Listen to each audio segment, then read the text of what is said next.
नमस्कार, मैं रवीश कुमार। आरक्षण पर सुप्रीम कोर्ट के फैसले पर उत्तर के राज्यों और दक्षिण के राज्यों में अलग अलग प्रतिक्रियाएं हैं। यही नहीं, एनडीए का सबसे बड़ा घटक दल टीडीपी इसका स्वागत कर रहा है, तो एक अन्य घटक दल लोजपा इसके विरोध में है। वही हाल इंडिया गठबंधन का है। तेजस्वी यादव खुलकर विरोध कर रहे हैं तो डीएमके स्वागत कर रही है। कांग्रेस और बीजेपी राष्ट्रीय स्तर पर चुप है। कुछ नेता निजी तौर पर अपनी बात जरूर रख रहे हैं, लेकिन बीजेपी क्यों चुप है? मोदी सरकार के कानून मंत्री के ट्विटर पर इस बारे में कुछ भी नहीं। बीजेपी को पता होना चाहिए कि अनुसूचित जाति के वर्गीकरण की बात प्रधानमंत्री मोदी करते रहे हैं। वर्गीकरण उनका अपना सपना रहा है। इतनी प्रमुखता से चुनाव में किसी नेता ने आरक्षण के वर्गीकरण की बात नहीं कही होगी। प्रधानमंत्री मोदी का सपना और वादा पूरा हो गया, फिर भी बीजेपी जश्न नहीं मना रही। प्रधानमंत्री मोदी ने पिछले साल तेलंगाना विधानसभा चुनावों की एक रैली में इसका समर्थन किया था। समर्थन ही नहीं, बल्कि कहा था कि वर्गीकरण के लिए एक कमेटी बनाएंगे। कोर्ट के फैसले से अब प्रधानमंत्री मोदी को समिति बनाने की जरूरत नहीं पड़ेगी, बस लागू करना होगा। लेकिन प्रधानमंत्री ने ही इस फैसले पर कुछ क्यों नहीं कहा? बीजेपी क्यों चुप रह गई? जीत का जश्न बीजेपी के मुख्यालयों में दिखाई नहीं दे रहा।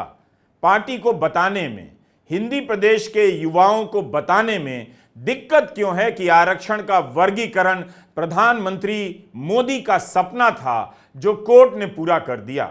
बीजेपी कह सकती है कि इसमें कोर्ट का रोल है, सरकार का रोल नहीं है, लेकिन यह बात पूरी तरह से सच नहीं है। प्रधानमंत्री मोदी भी इसकी वकालत करते रहे हैं, वर्गीकरण के पक्षधर रहे हैं। पिछले साल सिकंदराबाद की एक चुनावी सभा में प्रधानमंत्री मोदी ने मादिगा समुदाय की 3 दशक से चली आ रही अनुसूचित जाति में उप वर्गीकरण की मांग को समर्थन दिया था।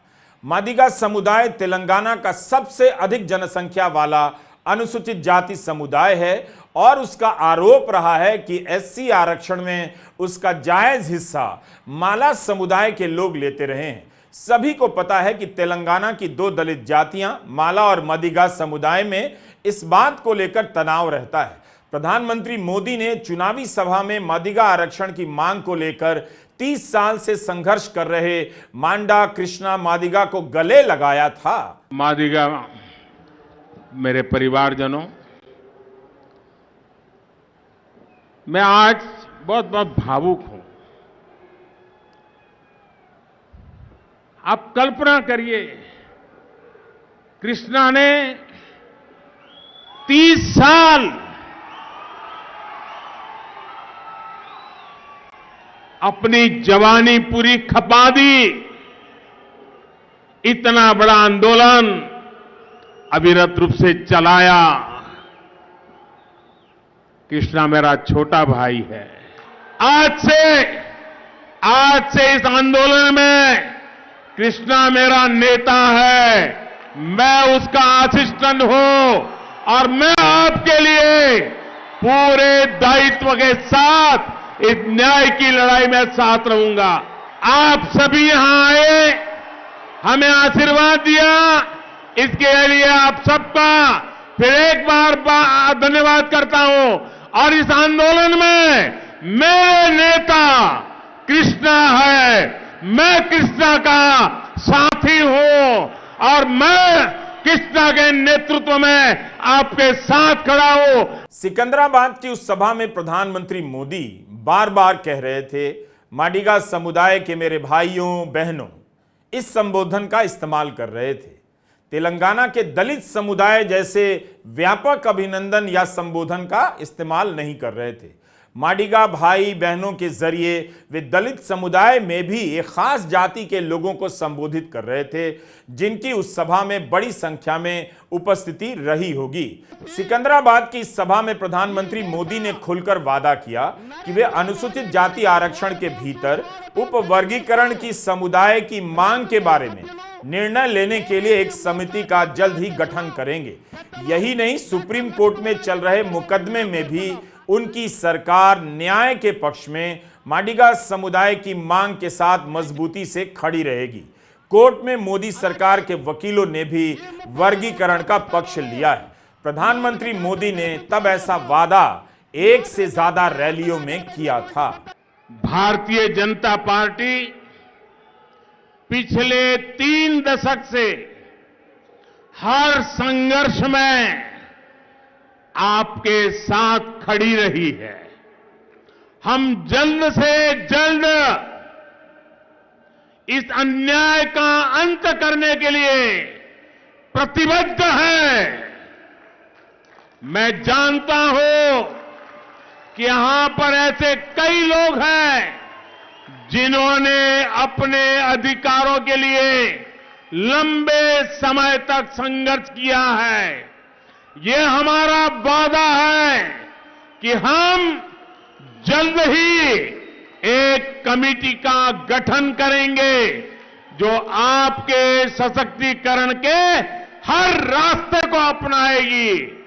हम और आप ये भी जानते हैं कि एक बड़ी न्यायिक प्रक्रिया सुप्रीम कोर्ट में भी चल रही है।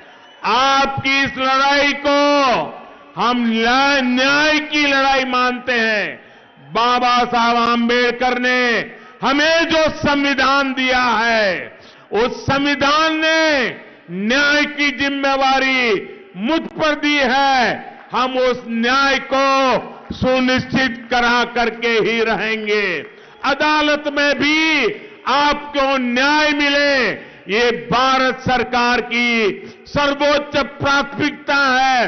पूरी मजबूती के साथ भारत सरकार न्याय के पक्ष में आपके साथी बनकर के खड़ी रहेगी। तब प्रधानमंत्री मोदी ने सुप्रीम कोर्ट में चल रही सुनवाई का भी जिक्र किया था। फिर मार्च 2024 में लोकसभा चुनावों के दौरान मांडा कृष्णा माडिगा ने एक प्रेस कॉन्फ्रेंस में वोटरों से कहा कि वे वारंगल सीट पर भाजपा के उम्मीदवार को वोट करें, क्योंकि प्रधानमंत्री मोदी ने वादा किया है कि वे उनकी मांग अनुसूचित जाति में उपवर्गीकरण को पूरा करेंगे। तेलंगाना के कांग्रेस नेता और माडिगा समुदाय से आने वाले सतीश माडिगा ने तब कहा था, मांडा कृष्णा माडिगा समुदाय के लोगों को बहका रहे हैं। उन्होंने भाजपा की आलोचना करते हुए कहा कि जब भाजपा अनुच्छेद 370 हटाने और 3 तलाक पर कानून लाने जैसे काम बिना समिति बनाए कर सकती है, तो फिर इस मांग के लिए समिति बनाने का ड्रामा क्यों? नवंबर के चुनाव के बाद फरवरी में ही सुप्रीम कोर्ट में सुनवाई पूरी हुई, जिसका फैसला 1 अगस्त को आया। यही नहीं, सरकार के वकील इस मामले की सुनवाई के दौरान वर्गीकरण की वकालत कर रहे थे। तब फिर बीजेपी ने पूरे धूमधाम के साथ इस फैसले का स्वागत क्यों नहीं किया? जबकि फैसला आते ही बीजेपी की सहयोगी और आंध्र प्रदेश के मुख्यमंत्री चंद्रबाबू नायडू ने ट्वीट कर दिया और स्वागत किया। टीडीपी नेता चंद्रबाबू नायडू ने कहा कि हम इस फैसले का स्वागत करते हैं। 1996 में जस्टिस रामचंद्र राजू समिति ने सबसे पहले वर्गीकरण की बात की थी। सभी समाजों के लिए न्याय होना चाहिए। सामाजिक न्याय तेलुगु देशम की विचारधारा है। वर्गीकरण सबसे गरीब तबकों तक न्याय पहुंचाने का जरिया है। तेलंगाना के मुख्यमंत्री ने तुरंत ऐलान कर दिया कि वे इस फैसले को लागू करेंगे। बीजेपी कम से कम श्रेय तो ले ही सकती थी। कर्नाटका के पूर्व मुख्यमंत्री और बीजेपी के सांसद बासवराज बोम्मई ने इस फैसले का स्वागत किया है और कहा है कि बीजेपी की जीत है। बासवराज बोम्मई ने कहा कि जब वे मुख्यमंत्री थे तब उनकी सरकार ने आंतरिक आरक्षण को मंजूरी दी, केंद्र सरकार को भी प्रस्ताव भेजा और अब सुप्रीम कोर्ट ने भी इसे माना है। यह एक ऐतिहासिक फैसला है। कर्नाटका के मुख्यमंत्री सिद्धारमैया ने कहा है कि यह फैसला ऐतिहासिक है और मैं इसका स्वागत करता हूं। उन्होंने ट्विटर पर एक बयान में लिखा है कि इस फैसले के साथ आंतरिक आरक्षण के मामले में एक बड़ी बाधा टल गई है। हम अनुसूचित जाति समुदाय के नेताओं और कानून के जानकारों के साथ इस फैसले के विवादास्पद पहलुओं पर चर्चा करेंगे, जिसमें क्रीमी लेयर का मुद्दा भी शामिल है। उसके बाद उचित कार्रवाई की जाएगी। कांग्रेस पार्टी अनुसूचित समुदाय में आंतरिक आरक्षण देने की पक्षधर रही है। हमने अपने पिछले विधानसभा चुनाव में कांग्रेस द्वारा गठित जस्टिस ए.जे. सदाशिव की कमेटी के सुझाव लागू करने का वादा किया था और हम इसे लेकर प्रतिबद्ध हैं। दक्षिण भारत में इस फैसले की अलग व्याख्या हो रही है और स्वागत भी किया जा रहा है। इसका कारण है कि वहां अलग अलग राज्यों में दलित जातियों के बीच इस मुद्दे को लेकर राजनीतिक अभिव्यक्ति मिली है और यह तनाव और प्रतिस्पर्धा का कारण भी रहा है। तमिलनाडु के मुख्यमंत्री एम.के. स्टालिन ने भी सुप्रीम कोर्ट के फैसले का स्वागत किया है। स्टालिन ने फैसला आने के कुछ ही देर बाद ट्वीट कर दिया था और कहा कि यह सामाजिक न्याय के द्रविड़ मॉडल की जीत है। एक आधिकारिक समिति का गठन करके जो डेटा इकट्ठा किया गया था उसके आधार पर मैंने विधानसभा में एक ड्राफ्ट पेश किया जिसे करुणानिधि की सरकार ने पास किया था। इसके बाद अरुण ततियार समुदाय को 3% आंतरिक आरक्षण दिया गया। स्टालिन ने लिखा है कि यह हमें देखकर खुशी हुई कि सुप्रीम कोर्ट की बेंच ने उस फैसले को सही माना है। योगेंद्र यादव और प्रणव धवन ने आज अपने लेख में तमिलनाडु के इस प्रसंग का जिक्र किया है जो इंडियन एक्सप्रेस में छपा है। योगेंद्र यादव लिखते हैं कि तमिलनाडु में अनुसूचित जाति में अरुण ततियार जाति 16% है, लेकिन राज्य की नौकरियों में 0.5%। जनगणना में अनुसूचित जाति जनजाति का आर्थिक सामाजिक सर्वे होता रहा है, इसलिए हर जाति के बारे में जानकारियां उपलब्ध हैं। दक्षिण के अलग अलग राज्यों में जातिगत चेतना का यह रूप उत्तर से ज्यादा मुखर है और राजनीतिक दलों पर दबाव बना रहा है। इसलिए दक्षिण भारत के राज्यों और राजनीतिक दलों ने सुप्रीम कोर्ट के फैसले का स्वागत किया है और अपनी सरकारों में अनुसूचित जाति में वर्गीकरण के प्रयास का उदाहरण भी दिया है। मगर उत्तर भारत की प्रतिक्रियाएं अलग जान पड़ती हैं। बीजेपी सांसद और कानून राज्य मंत्री अर्जुन राम मेघवाल के ट्विटर हैंडल पर भी सुप्रीम कोर्ट के फैसले को लेकर कुछ भी नहीं। टीडीपी ने स्वागत किया है तो लोजपा इसका विरोध। एनडीए की सहयोगी है लोक जनशक्ति पार्टी, इसके ट्विटर हैंडल पर सुप्रीम कोर्ट के फैसले का विरोध किया गया है, लेकिन पार्टी के नेता और ट्विटर पर केंद्रीय मंत्री चिराग पासवान ने कुछ भी नहीं लिखा या बोला है। मगर लोजपा की ही सांसद शांभवी चौधरी ने फैसले पर सवाल उठाते हुए ट्विटर पर आरक्षण बचाओ का हैशटैग शुरू कर दिया है। शांभवी ने अपने ट्वीट में लिखा है कि आरक्षण सबके लिए बराबर है, उसका वर्गीकरण करना गलत होगा। आरक्षण का आधार छुआछूत और जाति के आधार पर समाज में हो रहा भेदभाव था जो सभी जातियों के लिए एक समान है। अब आप इसमें उपवर्गीकरण जैसे बदलाव लाने की बात कर आरक्षण का आधार और इसका उद्देश्य बदल देना चाहते हैं। कांग्रेस के अध्यक्ष मल्लिकार्जुन खड़गे का भी बयान नहीं आया है। फैसले के 24 घंटे बाद केवल राष्ट्रीय जनता दल के नेता तेजस्वी यादव ने कहा कि वे आरक्षण पर सुप्रीम कोर्ट के फैसले के पक्ष में नहीं हैं और केंद्र सरकार से मांग करते हैं कि वह अध्यादेश लाए और इस फैसले को रद्द करे। राष्ट्रीय जनता दल जो है सर्वोच्च न्यायालय के अनुसूचित जाति और जनजाति के आरक्षण के वर्गीकरण के पक्ष में नहीं है और यह निर्णय 1932 के पुनः पैक्ट और संविधान के मूल भावनाओं के खिलाफ हम लोग इसको मानते हैं। यह साफ बात है। आरक्षण जो दलितों को आदिवासियों को जो दिया गया था इसमें क्रीमी लेटर का मामला है, इसमें आर्थिक तौर पर तो था ही नहीं। बाबा साहब अंबेडकर ने इसलिए आरक्षण दिया था जो सदियों से या अभी भी जो भेदभाव ऊंच नीच छुआछूत जो डिस्क्रिमिनेशन जो चल रहा था उसको पाटने के लिए ये आरक्षण है। तो इसको तो आर्थिक तौर पे है, ये आया कहां से मामला? तो ये पूरी तरीके से हम लोग जो है इसके पक्ष में नहीं है वर्गीकरण को लेकर के। ये आर्थिक तौर पर नहीं है। अगर आर्थिक तौर पर आपको न्याय दिलाना है तो आप नौकरी दीजिए सबको। क्यों नहीं देते नौकरी? नौकरी की बात क्यों नहीं करते? कितने लैंडलॉर्ड है, कितने कम परसेंट, कितना लैंड किसके पास है? सबके पास आंकड़ा सबके सामने लिखा है, डिस्ट्रीब्यूट कर दो। लेकिन आज भी ऐसा देखा गया है, हम लोग देखते हैं कि दलितों की किस तरह से पिटाई की जाती है। जब शादी में घोड़े पे बैठा घोड़ी पे बैठे दिया जाता है, पूजा पाठ नहीं करने दिया जाता है। दलितों और आदिवासियों को तो छोड़ो, अखिलेश यादव जी मंदिर जाते उसको भी धोया जाता है। जीतन राम मांझी यहाँ मंदिर गए तो उसको धोया गया। तो ये जो भेदभाव ऊंच नीच छुआछूत, कोई जो है अनुसूचित जाति और जनजाति का मालिक ना बने, उसका वो ना बने। दलित आदिवासी अपना भला स्वयं जानते हैं, अपना निर्णय वो खुद करना जानते हैं। इसलिए हम लोग पूरी तरीके से जो है केंद्र सरकार से हम चाहते हैं कि अध्यादेश ला करके जो विसंगति है उसको दूर किया जाए इस मामले में। और इसमें क्यों नहीं अध्यादेश लाया जा सकता?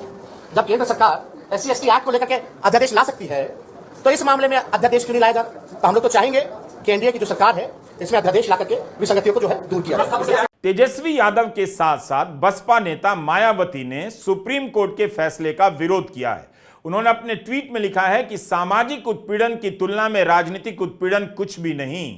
क्या देश के खासकर करोड़ों दलितों व आदिवासियों का जीवन द्वेष व भेदभाव मुक्त आत्मसम्मान व स्वाभिमान का हो पाया है? अगर नहीं तो फिर जाति के आधार पर तोड़े व पछाड़े गए इन वर्गों के बीच आरक्षण का बंटवारा कितना उचित? देश के SC/ST व OBC बहुजनों के प्रति कांग्रेस व भाजपा दोनों ही पार्टियों और सरकारों का रवैया उदारवादी रहा है, सुधारवादी नहीं। वे इनके सामाजिक परिवर्तन व आर्थिक मुक्ति के पक्षधर नहीं, वरना इन लोगों के आरक्षण को संविधान की नवी अनुसूची में डालकर इसकी सुरक्षा जरूर की गई होती।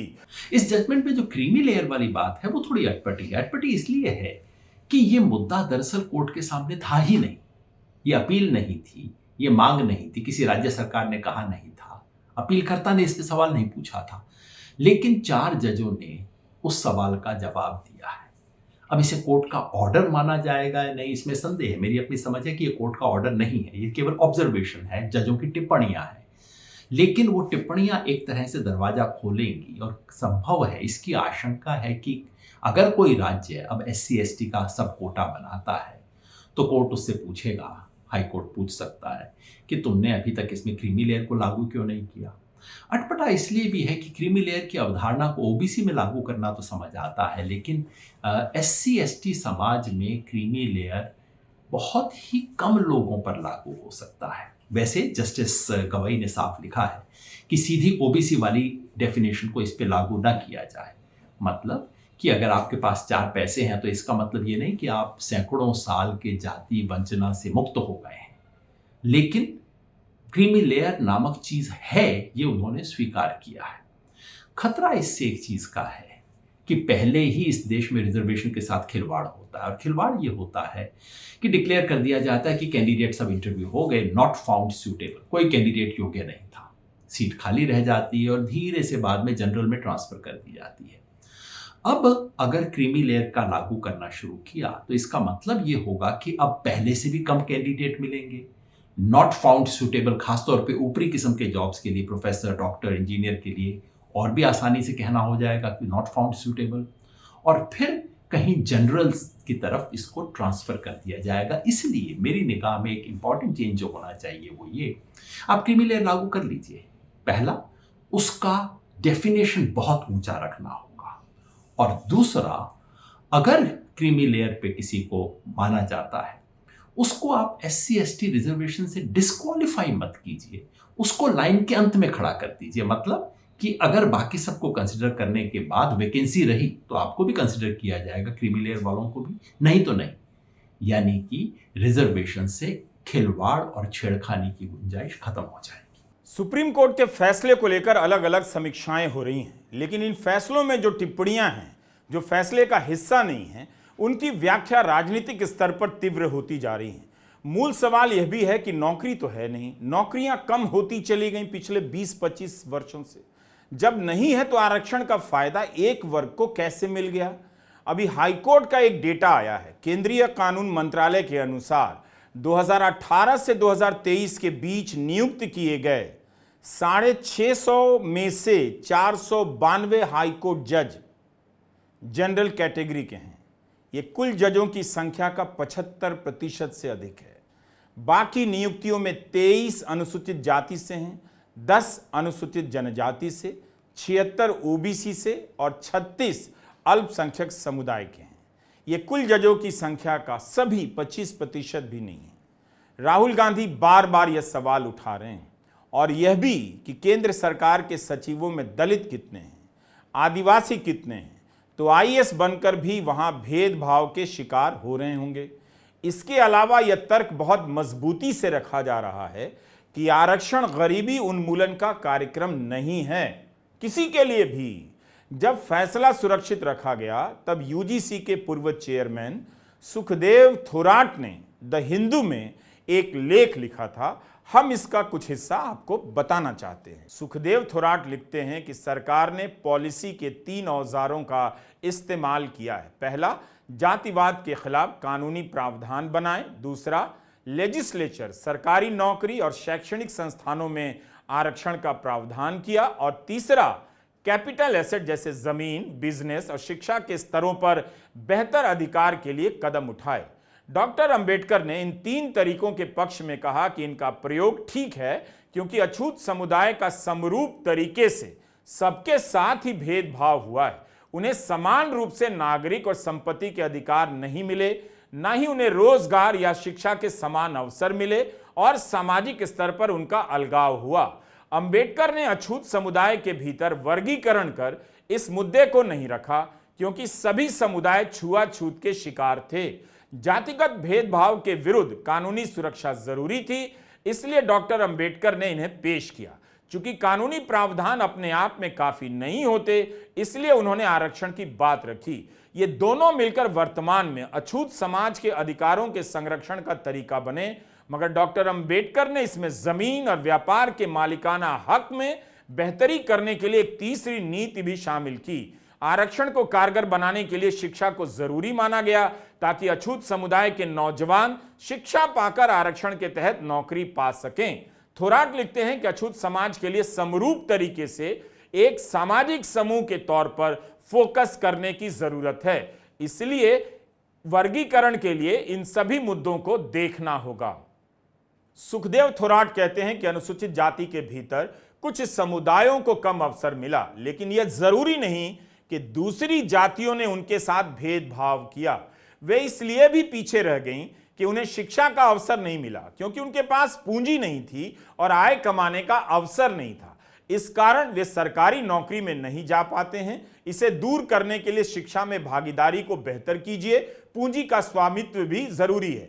थोराट लिखते हैं कि जो भी कानूनी इकाई इससे जुड़े फैसले लेगी, उसे यह जानना होगा कि नौकरियों में अनुसूचित जाति की किसी एक उपजाति का प्रतिनिधित्व कम क्यों है, उसमें जातिगत भेदभाव का हाथ कितना है और शिक्षा या आर्थिक पिछड़ेपन का कितना हाथ है।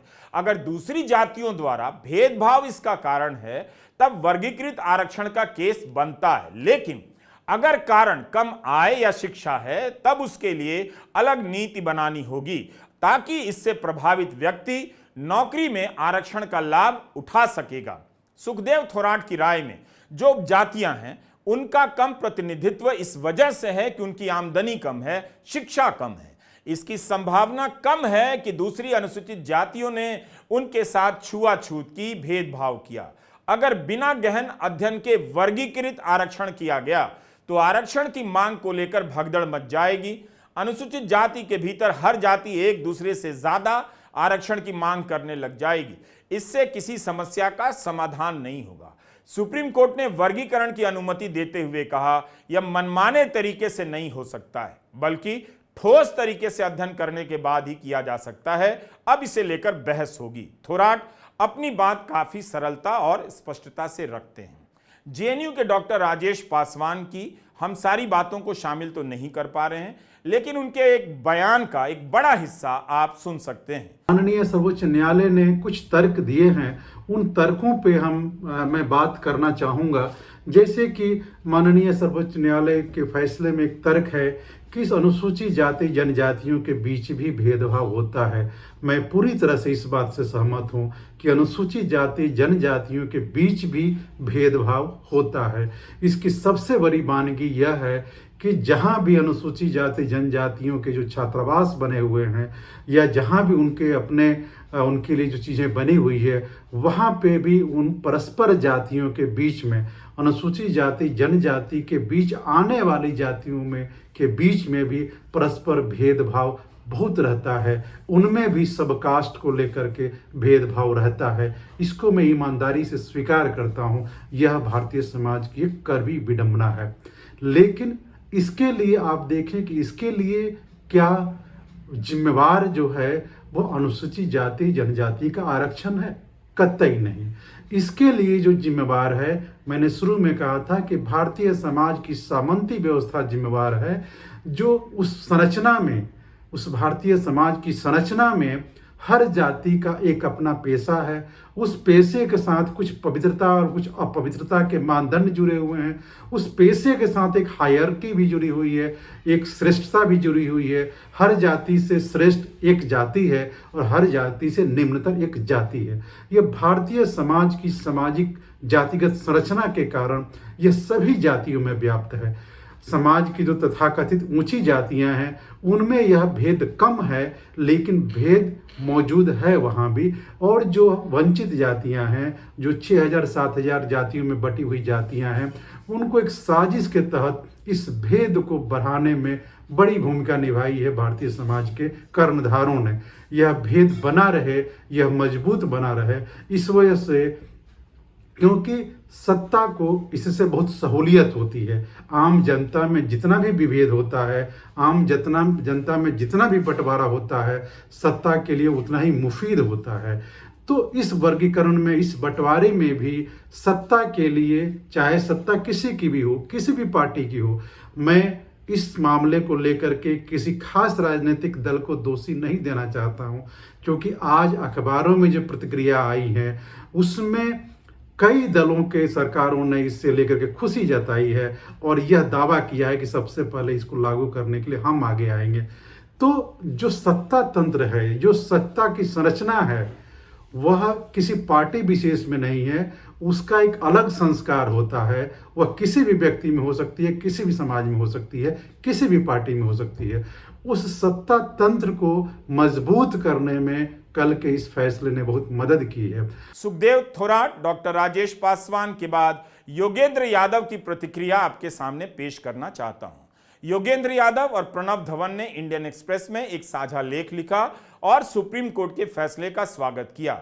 योगेंद्र का मानना है कि पहले के फैसले में सुप्रीम कोर्ट ने यह नहीं समझा कि SC/ST समुदाय बहुत बड़े समूह हैं। योगेंद्र यादव लिखते हैं कि सुप्रीम कोर्ट ने अनुसूचित समुदाय में सबसे पिछड़े समूहों के प्रति संवेदनशीलता दर्शाई है। ये एक ऐतिहासिक फैसला है, एक ऐसा फैसला जिसका इस देश की जातीय व्यवस्था की अंतिम पायदान पर खड़े अनेक समुदायों को बरसों दशकों से इंतजार था। क्योंकि इस देश में जाति व्यवस्था है, ऊंच नीच है, लेकिन पेच ये है कि अगड़े के भीतर अपेक्षाकृत पिछड़ी जातियां हैं और पिछड़े और दलित के भीतर अपेक्षाकृत अगड़ी और महादलित जातियां हैं।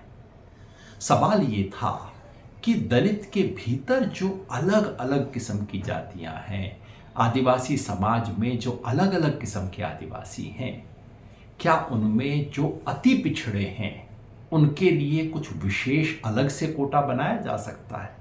जरूरत थी, और जरूरत इसलिए थी कि इतना बड़ा अंतर है। आप मिसाल के तौर पे बिहार लीजिए। बिहार का जो लेटेस्ट जातिगत जनगणना है वो बताती है कि जहां अगर 10,000 लोग हैं तो धोबी समाज, जो कि बिहार में शेड्यूल कास्ट है, उसके 124 लोग अच्छी शिक्षा प्राप्त हैं।